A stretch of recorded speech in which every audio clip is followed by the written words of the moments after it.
What's up, everybody? Maybe it'd help if I talk into the microphone.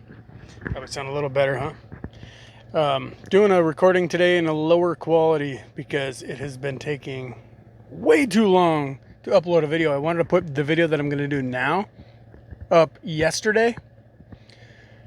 I recorded yesterday's video at like 10:30 in the morning, and by the time it got done rendering after the edit, before I even started uploading it, was like 5 in the afternoon. And then when I go to upload it, and I have Comcast or Xfinity gig speed internet, so it's not like I have slow internet. It took like 4 hours to upload or something like that. I don't remember exactly what it was. And for some reason, after I upload a video, the processing time, it's like once it's uploaded, you'd think, okay, well, now I can watch it. No, it's got to process for another few hours. And it's always hit or miss. Sometimes like it processes, it takes like 10 minutes. Sometimes it's like 4 in the morning the next day before a video that uploaded at 6 p.m. the day before is viewable. It doesn't make any sense. But I'm going to record this video, all that said, in a lower format. Just regular old full HD and 30 foot per second or whatever the slowest frames per second is. All of that said, I'm going to jump right into the video today. And this is going to be a quick one because, well, as you can see, I'm sitting in the truck. I'm always on the move and I ain't got time to hang out for too long. So, something I've wanted to get to for a long time, since before I started narrating the Mirror Bible, the book of John. I actually have contemplated narrating the book of Revelation and the commentary that Francois gives in the Mirror Bible on the book of Revelation before doing any other book, before narrating any other book of the Mirror Bible. All of that obviously is on hold at this time while we await the official Mirror Bible audiobook. It's currently in the process of being worked on officially, which is awesome. Like, I have no reason to do it other than the fact that a Mirror Bible audio didn't exist. All that said, I have wanted to address the book of Revelation for a long time. I've thought about it. I haven't quite been ready to articulate it.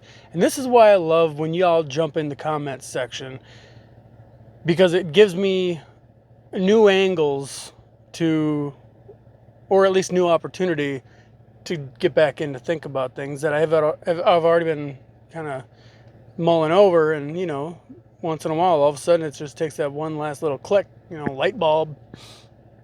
But, so this will be just a little nugget. This is not going to be super in depth, but it is going to be my take on the book of Revelation as a Christian Universalist. And I know Christian Universalists come in many flavors. I'm a Christian Universalist. I do not speak for other Christian Universalists.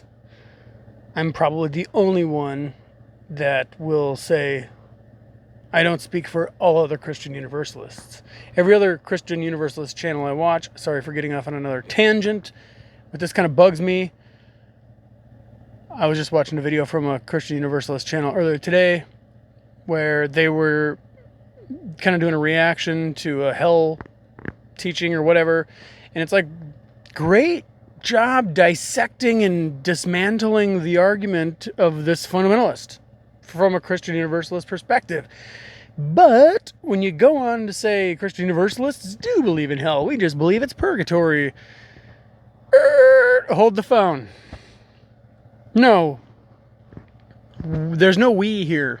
Like, yeah, maybe we're in the same boat in that we both believe that Jesus is the savior of the world, but I think that's probably where it stops. Where what we're able to relate together on stops. There's probably other things. We probably agree on a lot of things.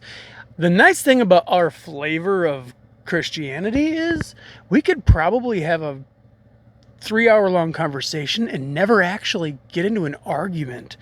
It would probably be the most nonchalant, chill, just conversation about what we think, what we believe, versus, like virtually any other flavor of Christianity. Two people, like, when a Calvinist and an Arminian get in the same room and have coffee and start talking about their dogmas, by the end of the conversation, 20 minutes in, they're in a screaming match. They both believe the other is worthy of death. Like, anyway, so that said, I like saying that because I go off on these tangents and rabbit trails. But hey, I am going to try, commenter, to tighten up my videos. But at the same time, a lot of what I have to get off my mind in the preface of my videos is honestly, it's a part of the experience here at the Undeserved Flavor. This isn't meant to be necessarily, well, for sure, it's not meant to be an academic channel. I'm not a scholar. I'm not an academic. I don't do any of this from that perspective. I'm literally doing this as just a member of society who believes in Christian universalism. Ultimately, at the end of the day, this is entertainment. But it's also a step in the right direction for having authentic and genuine community for people who are like-minded, or at least on a similar path, or at least questioning similar things. It's just because there's not a lot on YouTube. Like, if you're questioning hell and you're a fundamentalist and you stumble upon a Christian Universalist YouTube video and decide you believe it, then all of a sudden you're on fire and you want to search everything out that's Christian Universalist based. And the only thing you can find out there are freaking David Bentley Hart and Robin Perry interviews where they're behind either sitting at a desk talking. Like 30 seconds of that is going to put the average lay Christian asleep. Sorry. I mean, like, I love listening to that stuff, but it usually puts me to sleep if I'm not, like, putting effort into staying awake. Like, seriously. It is what it is. So I'm just doing this channel as kind of more of a community, a place we can get together in the comments, discuss, because I'm growing. I can articulate where I stand on a lot of things, but I'm definitely not going to come here and tell you what to think and what to believe. I'm just going to promote critical thinking and encourage you to be at peace in your questioning of your foundation and the church, and obviously those who try and force you to believe a certain way. Simple as that. Rant over. Made it before 10 minutes. Let's jump right in. So, the book of Revelation. Revelation 22:10. He told me not to seal this conversation in futuristic prophetic language since its time has come. Since its time has come. Now, keep the horse before the cart. Slow down. I'm not a preterist. I'm not a full preterist or a partial preterist. I'm not a preterist. I don't know everything about preterism, but I definitely haven't delved into that little bubble of Christendom to claim to be of any direct association or alignment with them. I will say I'm definitely not a preterist in the fact that I don't have a dogmatic stance on eschatology. I am, thank you, John Crowder, for this terminology or phraseology. I am an agnostic when it comes to eschatology. Now, I do believe I know what to expect to a strong degree of the other side based on the fact that I have listened to umpteen thousand near-death experiences. But eschatology is different. Eschatology is the telos, the end of all things. If I have an eschatology, it is that I believe there isn't a telos. I don't think there will be a quote-unquote end. I think there will be an end to every individual life on Earth. I mean, nobody's going to argue with that. There's an end to ages. There's an end to seasons. But what do all these things have in common? Everything is cyclical. There's birth, there's life, and there's death. Birth and life and death. Birth and life and death. Now, as far as reincarnation is concerned, I know where you're going. I'm not going there. I'm an agnostic on that topic as well. I'm not for it. I'm not against it. I don't have a stance on it because I don't have a means of verifying it. Every bit of evidence and belief we have is anecdotal. It's something people just made up.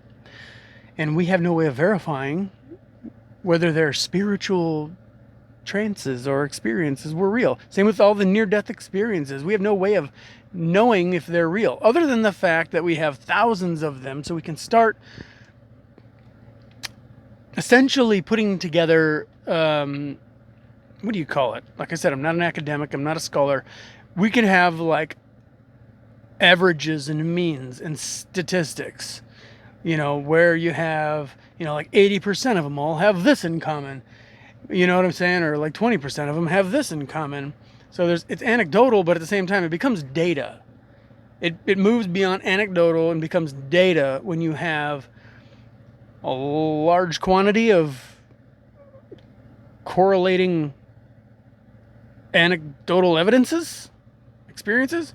Anyway, so I'm not a preterist. I'm not a full preterist. I'm not a partial preterist. As far as the Jesus coming back thing, if I got into that right now and told you what I thought, we'd be in a whole nother video discussion. Maybe it's a good idea for a future video. Drop in the comments if you'd like to hear that. But that would stir up some conversation for sure. Revelation. It's a fun book. But despite the church's reluctance to let the book lie where it was supposed to, in the past, we really should not continue projecting our imagination onto the apocalyptic symbolisms and imagery. Following me? Either John had a Hollywood-level script writing capability, or he had an out-of-body or near-death experience. AKA, he died, clinical death, spirit left his body, and he came back. Whether he was resuscitated or he just came back miraculously or naturally is irrelevant. He had an out-of-body experience. I believe his experience was legit. I'm not going to discredit the Book of Revelation as being fantasy or Hollywood-esque script writing. I've personally heard thousands of similar but unique experiences of people who were clinically dead and came back. Many after an amount of time that is quote-unquote impossible by medical standards, like hours or even days after rigor mortis is set in. Clearly no heartbeat, and some after being embalmed. You don't have to believe me. We have the internet. You can find those. Or you can keep your head buried in the sand. I mean, if it's not of interest to you, then it's not of interest to you. That's fine. I'm not telling you to go seek it out. They're there. But if you're going to jump in here and say that near-death experiences are delusional, you're just making a fool of yourself. Freaking donkey, idiot. I mean, I could name call you. You're dumb. You're stupid. Don't come in here and just drop names, like name call, like near-death experiences are delusional. Come on. You're making yourself look really dumb. Like, I know what I'm not smart at.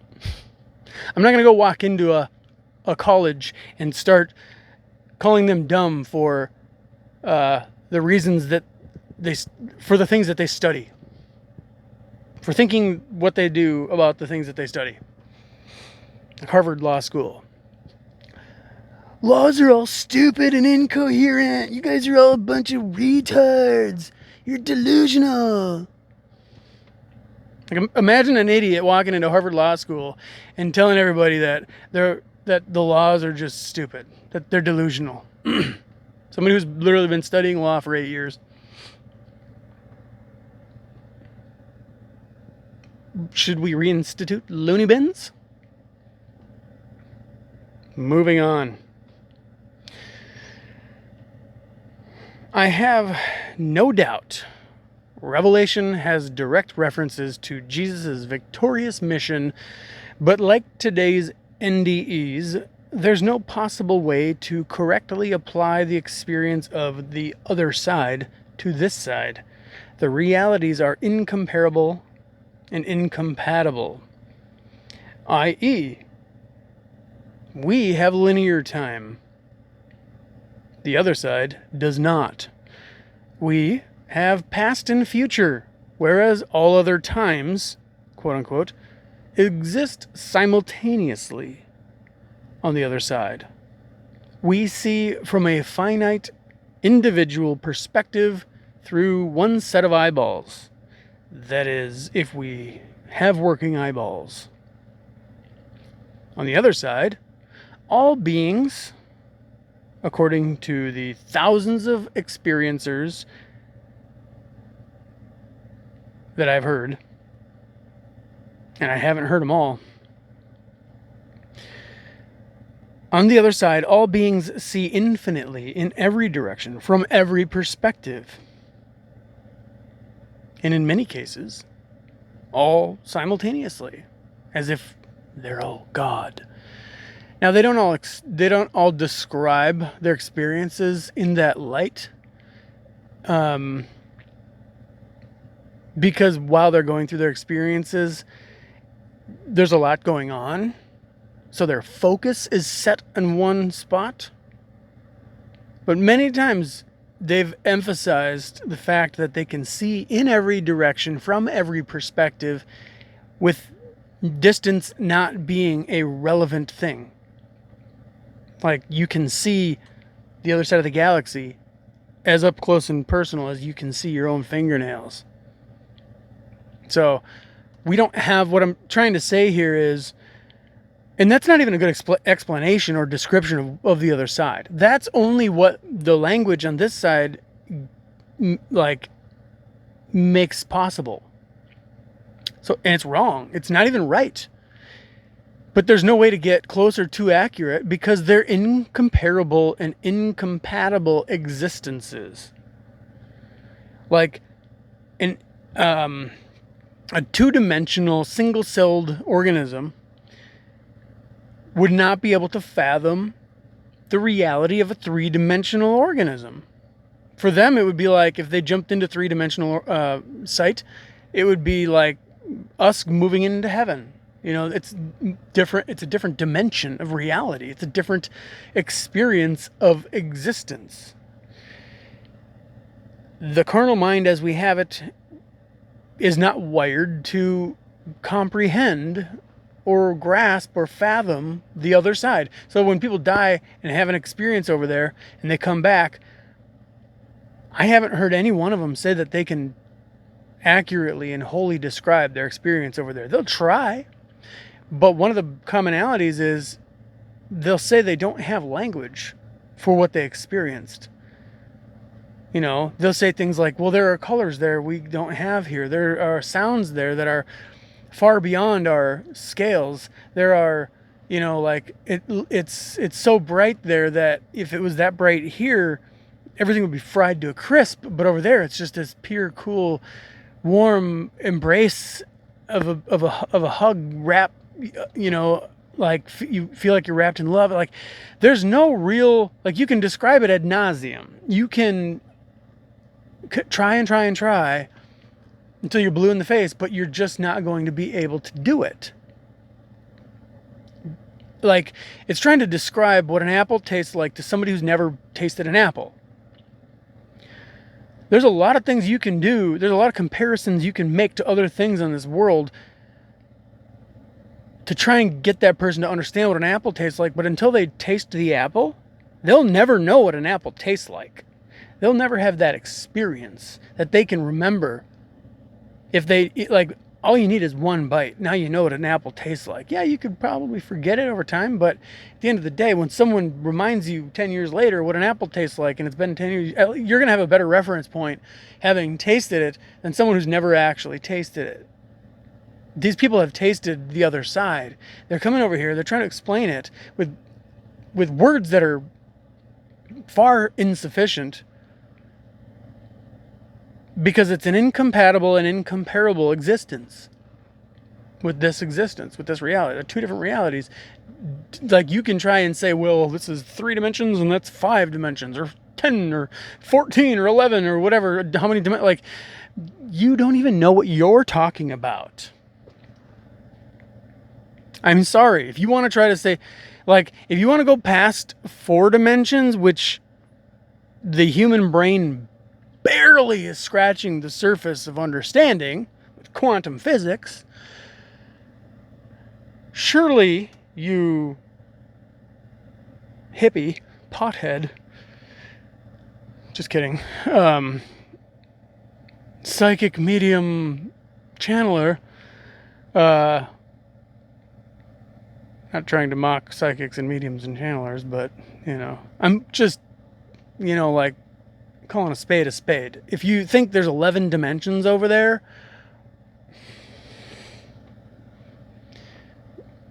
you're using language that you don't understand. And I'm just saying that because we don't have the capability. Like, you're just trying to construct a description of something that is indescribable.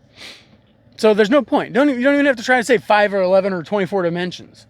What's the point? You think you're going to try and help someone understand the difference? Because literally all we understand is 3 dimensions. Up, down, left, right, forward, backward. That's it.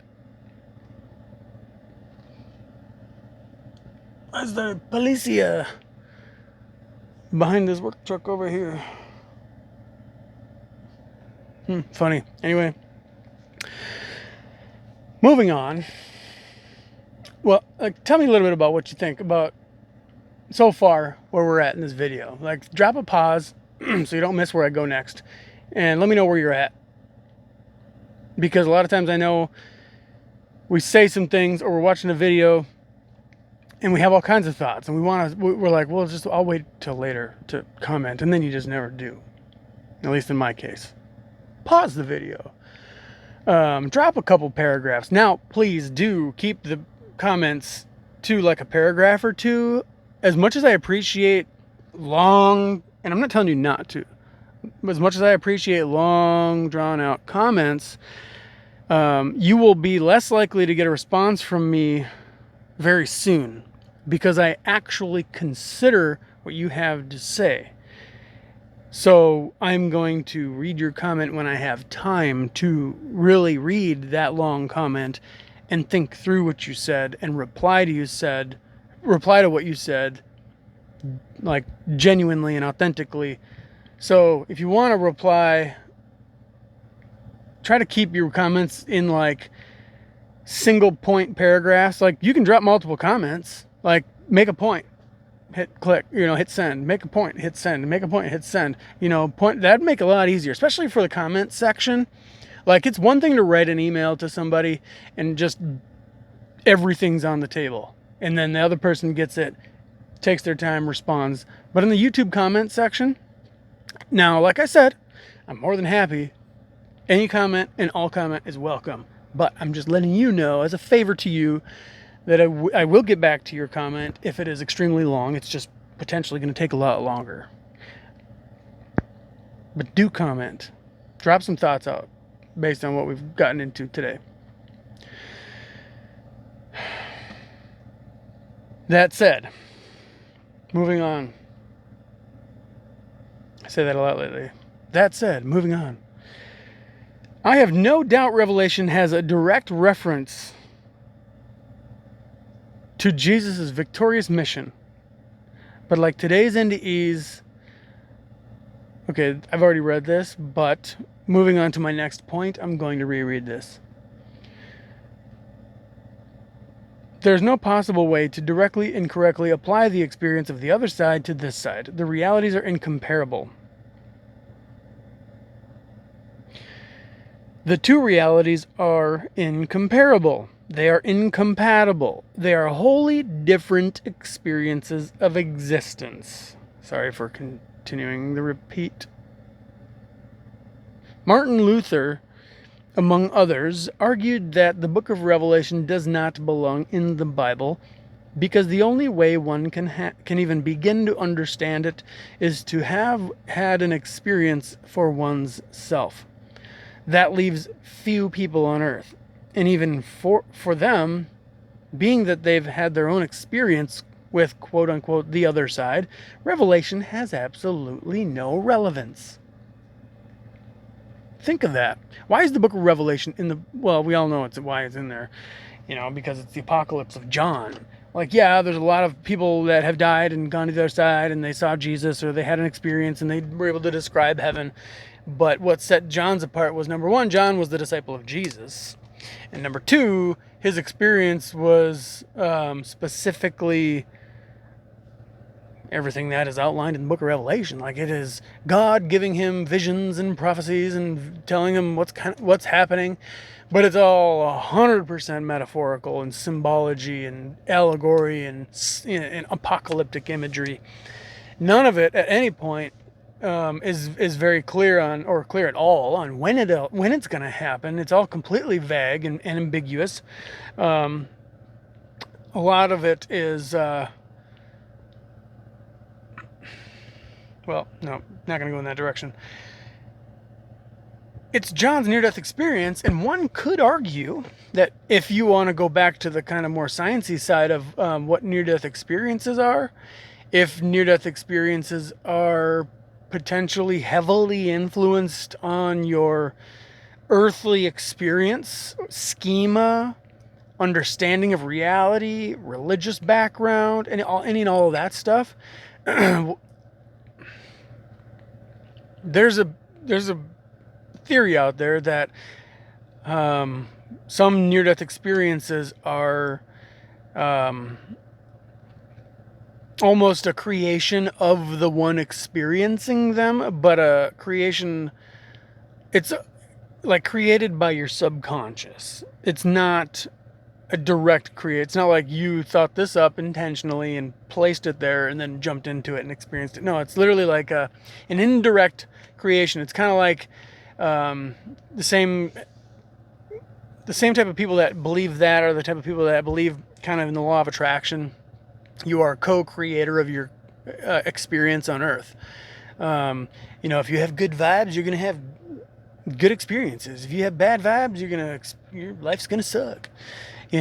Obviously it's not a direct comparison. But I'm just saying, in general, there is a theory that, and I personally tend to agree with it to degrees, to an extent, that ones, because I've heard so many near-death experiences that definitely are like, okay, that person was he grew up in a fundamentalist home. His parents were not good people to him. It was a really abusive childhood. He grew up obviously prodigal and completely ran from Christianity. He's completely an atheist, went and got on drugs and got in a band and, had a really hardcore worldly lifestyle, and then got in a bar fight, got split open with a broken beer bottle and ended up dying. Went straight to hell and saw demons and the devil and all these people frying in their own fat and screaming and reaching up to him for some kind of solace, or maybe he's got some water or something to cool their tongue, or whatever. And then as he goes further down, he sees people's flesh falling off their bodies and regenerating, and all these ideas you hear fundamentalists talk about around the campfire at Bible camp, and how nasty the devil appeared, and like the ruler of hell type of thing. And it's like, then in their fear, they called on Jesus and said, "God, if you're real, please help me." And then a light appeared like a speck, and an angel came down and swooped him up. And like, this is legitimately not verbatim, but a lot of near-death experiences that are on the hellish side are like that. And it's like, once you step into, like, if you stop at hearing their experience and you don't ask them what their background is on Earth, you're not going to get well, I mean, you can keep your head buried in the sand if you want to and just make shit up. Come to your own conclusions. But that's going to get you nowhere other than the loony bin. You know, like, personally, I believe, like, I watch these near-death experience channels, and I'm not going to name them here because I'm going to make a slight insult toward them. I love the near-death experiences. But really, guys, like, do you have to have channelers on? Like, what does Michael say about what's going to happen in 2024? Or, this lady channels Jesus. Like, Europe's greatest psychic, or Canada's greatest medium, or, you know, like, come on. That stuff's, okay. I'm sorry. I'm sure there's a lot of y'all that take that stuff seriously. I laugh at that stuff and I cringe. I don't do it mockingly because I kind of feel bad for them, and I don't, I mean, maybe that comes off as condescending. Maybe I'm the idiot. You know, kind of like non-Christians mock Christians because their God is, you know, looks like a fairy tale. Maybe I'm doing the same in the same context, doing that to channelers and mediums and people that interact with spirits. I don't think I am, because I actually interact with spirits. I talk to spirits. I interact with them as on a daily basis, like it's part of my life. Like, literally, I should do some. I've actually thought about doing videos talking about how I interact with angels and God, and, you know, some of the experiences I've had in the past, demons, stuff like that. I'm not saying that is not real. I just find it really funny when you get people that come on talking about how they're automatic writing. No, they're just really creative people. They'd be really good at script writing. They're not channeling aliens from another planet. Okay?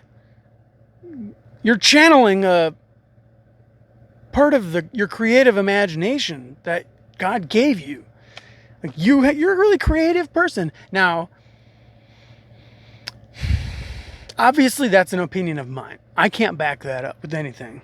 I will say that it's kind of funny that when we have these channeling people or psychics or whatever that come on at the end of the year, talk about the new year and what's to come, you know, we don't hear at the end of that year, the following year, we don't have like an accountability session. All we have is the same people coming back and doing another video about how the next year's going to have this, that, and the other thing. We don't ever hear them come back and, like, check off. Like, there's this podcast that's it's called Purple Daily. It's a Vikings football podcast. They have what they call Write That Down, where they make predictions for the upcoming season. And they revisit I don't know if it's every Wednesday or whatever it is, as predictions come off the board. And they'll continue to put predictions on, and their whole shtick is like, welcome to our show where we actually hold ourselves accountable. You know, despite it being potential career suicide, you know, ha ha ha. It's a football talk show. You know, why don't we get that from, like, psychics and channelers? And, like, if they want the world to take them seriously, why don't they take themselves very seriously? That's my question. If you want the world to take you seriously, because we all know you live in a world of being made fun of. Everywhere you go, somebody is being snarky toward you if you're out of the closet. We all know this, and I mean, I'm sorry that's your lifestyle. I'm sure it sucks. Very few of you channelers and psychics and mediums, I'm sure, enjoy it. I'm sure it kind of goes with the territory that eventually you do get a thick skin, but that can't be pleasant, you know? So why don't you take yourself seriously enough to have accountability, say every end of the year, or maybe every end of the month, or maybe just follow up every time you make a prediction. You had plenty of time to make the prediction. Maybe you should have enough time to follow it up with some accountability. Did it come to pass or not? I get if the prediction is meant for like 100 years from now, but I don't think you should be making those kind of predictions. Just saying. That's just me. Okay?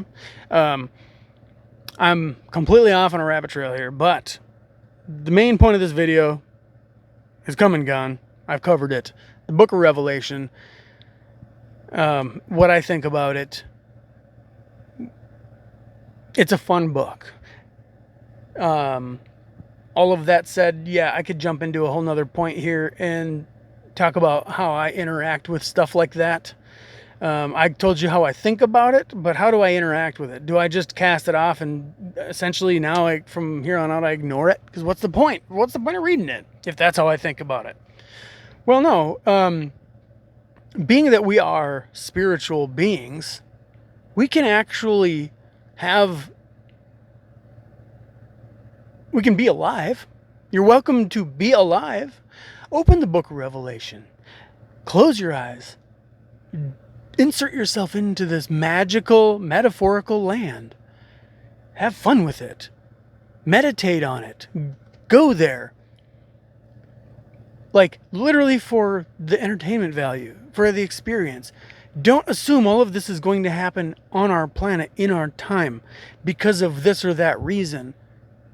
All the judgments and this and that. It's like, you know what? Where I am maybe partial preterist is the fact that I believe that the book of Revelation, if it was meant for a particular generation or people group at any time in history, it was meant for people in the 1st century. Maybe we can narrow that down to 70 AD, the siege of Jerusalem. I don't know. I'm not going to say it is. I'm not, like I said, I'm not preterist completely, and I'm not partial preterist, honestly. I don't think I am. But the book of Revelation was meant for the first, maybe mid-2nd century. If it was meant for anybody, that's where it was meant to be. I mean, that's why I started the whole talk off with Revelation 22:10. Do not seal this up. Do not seal up this message in terms that it is meant for future. Literally, in the book itself, it says this is the here and now. Should I read it again? I mean, you're welcome to go find it, but I know how we are these days. Like, nobody carries around their own Bibles. Revelation 22:10. He told me not to seal this conversation in futuristic prophetic language since its time has come. If anything, I think it's just a massive apocalyptic metaphor for what happened on the cross. Like, John had this vision almost 100 years after Jesus died. No, it was like almost 100 years AD. So like probably 70 years after Jesus died. Because John wasn't 130 years old when he wrote the book. Or even 120. I guess he could have been 110. I mean, it's argued that the book was written between 90 and 110 AD. Which would have been, what? 60 to 80 years or 70 to 90 years, somewhere in there, post-cross, all of which would have fallen or most of which would have fallen post-siege of Jerusalem. So why would the book of Revelation come to John? Why would the revelation of God that God gave to John come to John after the siege of Jerusalem if it was literally in reference to the siege of Jerusalem? So, I could say, yeah, God gave John a vision that in some interpretive context could mean a future event. Or he gave him a vision of events that already happened. Like, what's the purpose for that? I don't know. But why do we have to think there is a purpose? Like, what's the point? Who are we to think this was supposed to be for something or somebody? And who are we to name those people? Like, who it's meant for? Especially being now 2,000 years removed from this community. Here we are doing the same thing that generations and generations have been saying. We are in the last days. We can see the Antichrist rising up and... Come on, guys. Get with it. It's fear-mongering. It's manipulation. It's not what it was meant to do. It was not what Jesus came to do. Fear and manipulation was not the gospel. It was not the fundamental driving force of the gospel message. The angels that came to the shepherds by night when Jesus was born did not come to purposefully inflict fear in order to manipulate the shepherds into anything. They simply came in the glory of heaven to announce a message. And the message was, God's will is good toward all. Where's the fear in that? They didn't say turn or burn. They didn't say repent even. Like, that came from John the Baptist and Jesus. But the actual angelic hosts of heaven that came to announce the birth of Christ and the purpose therein, they said, God's will is good towards all. Who knows if these shepherds were even Jews? I mean, it was a very mixed culture, in that land. I mean, not mixed culture, like mixed melting pot of different races and cultures. The Jews were probably actually a minority in that land at that time. I mean, they were occupied by the Romans, or they lived in Roman occupied territory. I don't know. But anyway, just think for yourself. Don't take anything I say as gospel. No, sorry, I take that back. I repent. No, actually, I don't. I'm not changing my mind. I'm rephrasing something that I mistakenly said, misspoke. Do take the good news that I give you as the good news that it is, because that's the point of it. But don't take the dogma and doctrine and theology that I have established within myself and come up with your own, make it yours. Like, don't take what I'm saying and make it yours. Literally, take what I'm saying and think for yourself. Use it as like a lily pad to leap on in order to further yourself in your journey. Take what I'm saying that doesn't sit right with you and figure out why it doesn't sit right with you. Take what I'm saying and like, go to your church. Ask questions. Now, do it carefully, because you start rocking the apple cart, they're going to kick you out real quick. And if you're not ready for that, mask it. Find some early church fathers, find some quotes, and go to your pastor or whoever your leader, church leader, and just be like, hey, so I don't know, I was kind of thinking, I was kind of interested in like church history, I want to see like, well, what did the early church think about church and stuff? We're always talking about Book of Acts, and it's just normal for us to want to be more like the early church. Well, I was seeking this early church out, and this guy, look at this, Jerome said that even the devil's gonna be saved. Like, we don't believe that. Like, what's up with that? Or what about this guy over here saying souls pre-existed? And obviously he's gonna have an answer for some of this stuff because he'll be ready for it. But there's gonna be some stuff like, for example, Gregory of Nyssa, the father of fathers. Gregory of Nyssa, among others, was an outspoken and devout Christian universalist. just grab some of his teachings and bring them to your pastor, your church leader, and just be like, what do you think? Like, obviously we don't jive with this because, you know, heaven, hell, it's kind of the whole thing Christianity's all about. But according to this guy, Christianity was a different beast in 400 AD. You know, what do you say? Can we dig in? Are we open to being teachable? Is our foundation strong enough to be tested? Seek and ye shall find. You know, pastors and church leaders, especially when they're really comfortable in their establishment, they don't like that. So be careful, but do it. I mean, we have to start doing it. On behalf of the people that have already gotten ostracized and life has become a living hell, we gotta start coming together here and formulating our thoughts, regardless of how non-academic and non-scholarly it is. We got to start putting something together that, you know, we can all jive with. You know, we can't forsake the fellowship of the brethren. Like, we're going to have to start communities. You know, I personally would probably avoid a quote unquote Christian Universalist denominational meeting if that sort of thing was established.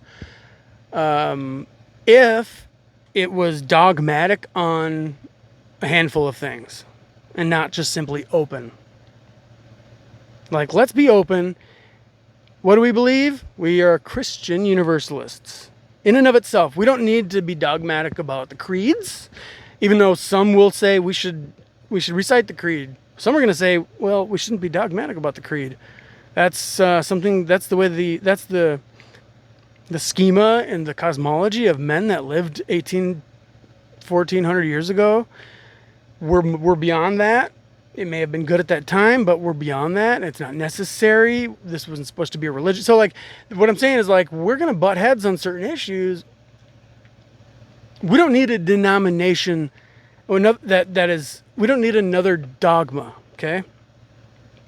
As Christian Universalists, like I said in a previous video not long ago, there are as many definitions for the term Christian Universalism as there are Christian Universalists. So that's why I get rubbed the wrong way when I hear somebody, you know, backing up Christian Universalism. Like, it's like, yeah. They're dissecting a eternal conscious torment straw man argument, and all of a sudden they say, we Christian Universalists, as if we're all, you know, on the same page on everything. We're not. So that's it. I mean, I'm almost an hour in here. I could talk all day. I mean, for the last 20 minutes, I've been just talking for the sake of talking. I know some people might enjoy that. I've already made the point that I wanted to make. I'm gonna pin a comment, even though now that I'm 50 minutes in here, it's not relevant at all that I'm saying it now. So anyway, I'm gonna pin a comment because I'm thinking of you who would like to just get to the point, saying that, you know, skip to 12 minutes if you want to get to the meat and potatoes of this video.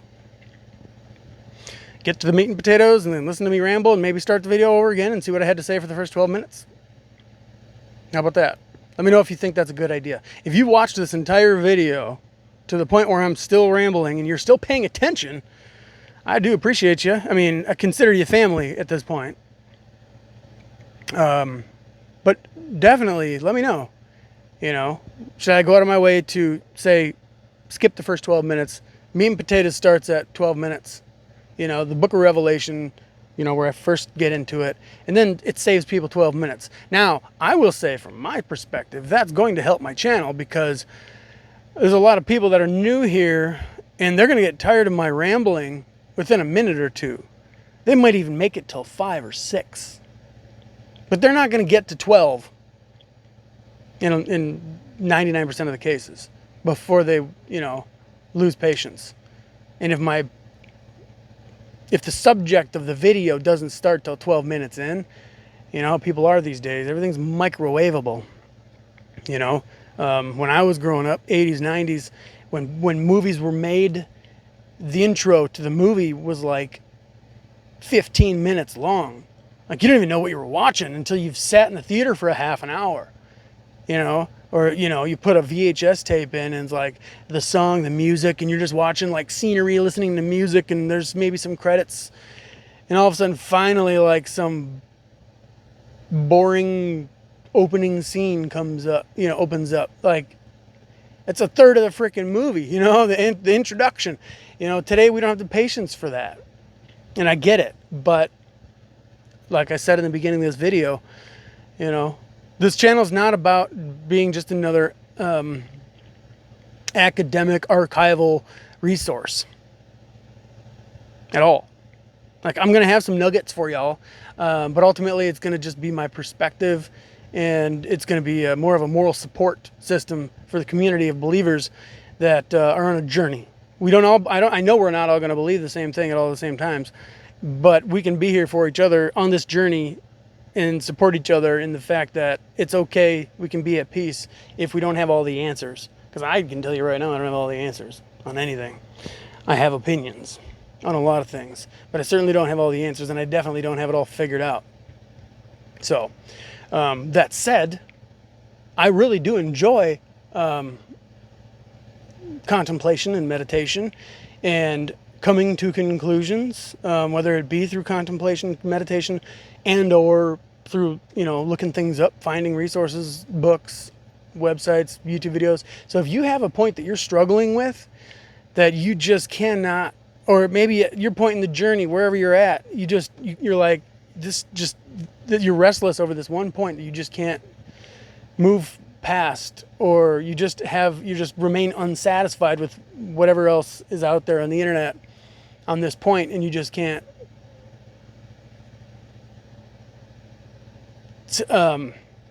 It's unsettled. It's just unsettled.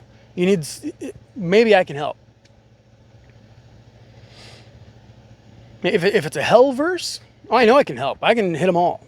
I actually intended on doing a video where I literally just address all the hell verses and break them all down, and tell you why hell doesn't work. It's not in the gospel. It's not in the Bible.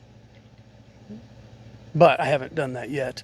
I don't have time for that as I sit here an hour into a video. So, like, I have time to record videos because I jump at the opportunity. Whenever I have a moment, I jump at the opportunity to record. And sometimes I'll go like 20 minutes or half an hour over.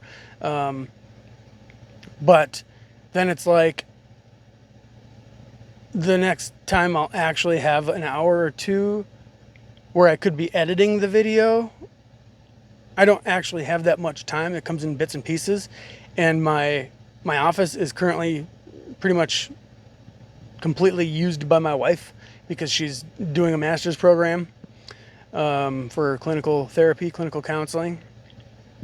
So I can't be in there just editing all day with any free time, if I even have any, because usually it's all eaten up, you know, with kids. I have 4 kids. So if I'm not working, I got 4 kids, or I'm on the way somewhere. Like this, look at this. I'm sitting in the truck.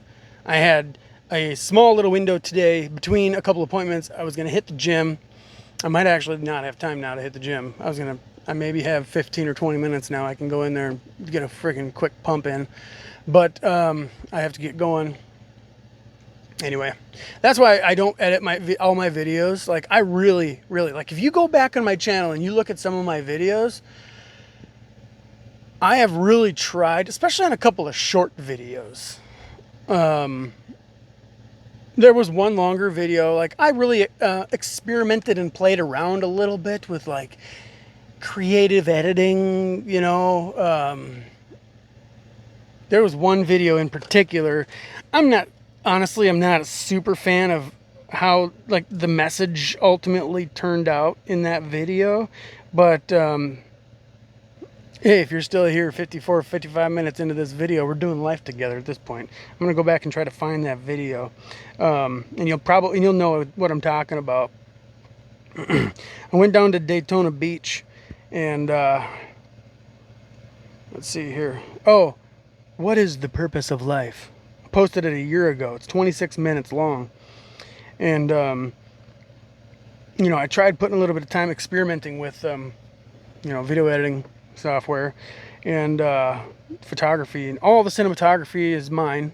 It's my camera, microphones, computers, everything's mine. I don't take anything from like free B-roll footage sources or anything like that. The music that I take, in most cases, it's from YouTube Studio, the free music. Some cases I'll find it in other, license free. I don't really do this much because it's kind of hard to find. And then in some cases it's license free, but you got to credit them, or it's not license free or whatever. So I don't really screw around with that. So most of the music, if not all of it, that you'll hear in my videos is like YouTube Studio music library. But yeah, if I had time, like if I didn't have a full-time job, if I literally could make enough money on a daily basis to pay my bills, feed my family, and just live a regular, middle-class life and have a little extra so we can bless others, because that's kind of the point of life. I would do this video full-time. I would do this channel full-time, and I would make my videos a lot more appealing to the eye and the ear and the intellect. I wouldn't ramble so much. A lot of it would get cut out. The ums and the ahs and the 15 minutes of rabbit trail that went nowhere would be cut out, and I'd get to my anyway. So I'm saying, like, I have the ability. So check that out. If you're still here, check that video out. What is the purpose of life? Like I said, this video was more me playing around with video editing and creative cinematography, and I kind of just threw together kind of a BS, script for a storyline for this. What is the purpose of life? Honestly, like going back and listening to it, it's like, I don't know. I don't even like it myself, really, but it was more just an experimental thing. And so it's like, knowing that with the kind of content that I'm putting up, like today, I could shorten everything. Like this video, I could shorten this up to about 20 minutes easily and not ramble so dang much. And it could be more cinematic and dramatic and you know what I'm saying? Simple as that. So, if you want to help me out, share the channel, hit the like button, stay in the comments, comment regularly, let the channel grow. I don't foresee this channel getting to the point where I'm making any money, to be completely honest, because any idiot can go and see what comparable channels are doing, and you can see that people have been doing this for a decade, and they might have maybe a couple thousand subscribers, and they're only getting on average a few hundred to a couple thousand at best views. And if you know what YouTube pays, on average is like $2, $3 per 1,000 views. So if you have a video that has 2,000 views, you just made $4 or $6 on a video that potentially took you multiple days to create and ultimately upload, between all the artistic and creative ability and story and everything that went into it. So that's what I'm saying. Like, this is a hobby. I'm not going to invest any real valuable time of mine into this that will take away from my family life or my actual income, unless by some miracle this turns into an actual income, maybe by a sponsorship, or I don't know. But if people wanted to start giving to the channel regularly to support me, so I could maybe take a day off a week and relax my work schedule a little bit to put some more time into this and clean these videos up a little bit, and put some more solid content out, I would definitely do that. I have every intention of doing that. I've been running this channel now for, I think, like 5 years. I'm still here, and I'm still doing it for 100% free, so I'm not going anywhere. My views are evolving slightly, drastically in some cases. Like, go back to the first channel video on this channel, the Undeserved Flavors Live. I've kind of contemplated deleting some of my older videos because they're really cringy. But then again, it's like, why? At the end of the day, it's entertainment. Like, follow the journey. Yeah, there's some low quality videos, but let's see it's cool to see where we came from, I guess, as we evolve psychologically and intellectually and spiritually and whatever. There's actually some cool videos that I have from back in the day. Like, there was one that I still remember from time to time called "The Elements Are Alive." I was really starting to get in this revelation of like everything, including inanimate objects, are conscious. They're alive. Everything is alive. Because at its fundamental, smallest particulate level, it's a light frequency. It's light. Everything is made out of light. At its most fundamental building block form, it's all light. And what is light? It's the God consciousness. So literally, like, look around. God is... Holy loud crap. God is conscious in everything. Really? I don't know what's going on, but like, I completely closed Spotify and it just turns on every single time automatically when I get in my truck. Anyway, that video is pretty cool. I'm like, once in a while I'll think about it and I'll go back and like remind myself, because that's such an awesome revelation to have. If everything is alive and God is experiencing all of creation vicariously through everything in creation, that's the meaning of life. Why does God allow suffering? He doesn't allow it. He's living it in you, with you, through you. Your suffering is literally going to last for a trillisecond in contrast to what is eternity. I'm not downplaying your suffering. It is valid. It is real. It is really sucky. And it is, in most cases, an injustice. But you're blessing God in that you're allowing him, he, she, it, to experience something that he can't experience anywhere else in existence. You are giving God the privilege of living vicariously through you in your experience. He can't experience whatever it is, whether you're suffering or you're at peace or whatever. He can't experience or see what you're seeing anywhere else in whether it's in history or anywhere else in the cosmos. God is everything and everywhere at all times and omniscient. He's capable of everything. Well, if he's capable of everything, that means he's capable of experiencing everything. And if he knows the end from the beginning, that means he's living vicariously in and through you, and not just you. Every molecule, atom, quark, wavelength of every living and inanimate object in the cosmos, including I don't know what's going on back here, but anyway, I'm gonna jump into the gym here. This cop hanging out behind my truck, I don't know if you've noticed, they got something going on with this boom truck over here, and they're just, I guess, waiting for something. That's what it looks like. It has nothing to do with me. But anyway, I'm gonna let y'all go. Appreciate y'all hanging out. Taste and see that the Lord is good. Catch you in the next one.